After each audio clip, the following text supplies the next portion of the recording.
So what is the point of this story? The point of this story, the reason I'm saying this is because look at the actions of the Buddha to be. This is under the previous Buddha. He does not understand what Buddhism is. He doesn't understand that he has a friend who is supremely virtuous. He doesn't understand that the word Buddha is somebody special. It's obvious that he doesn't really grasp that there's something very important here, something very important to look into.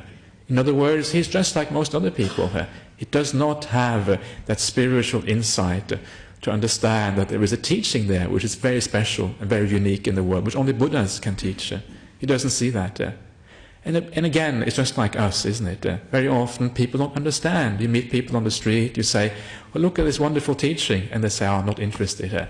Why is that? Because they don't have the spiritual maturity to understand there's something there, just like the Buddha. It's the same thing here. Rather, just like the Buddha to be here.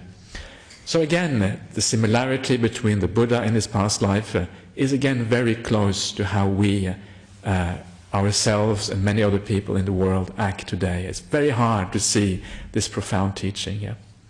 And the other interesting thing about this past story, of course, is that in the later Buddhist literature, there's a lot of literature about how the Buddha practiced for eons and eons and eons, a long time, to become a Buddha again and again and again, and that he would live and try to perfect himself so that eventually he'd become a Buddha.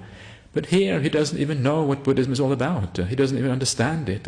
There's no kind of sense there that this is something special. He's holding back. And again, you can see the contrast there between the later mythology and legend about the Buddha and the reality, what actually happened in one of the Buddha's lives as the Buddha himself taught it. There doesn't seem to have been any striving on the Buddha's part over eons, because he didn't understand what Buddhism was by himself.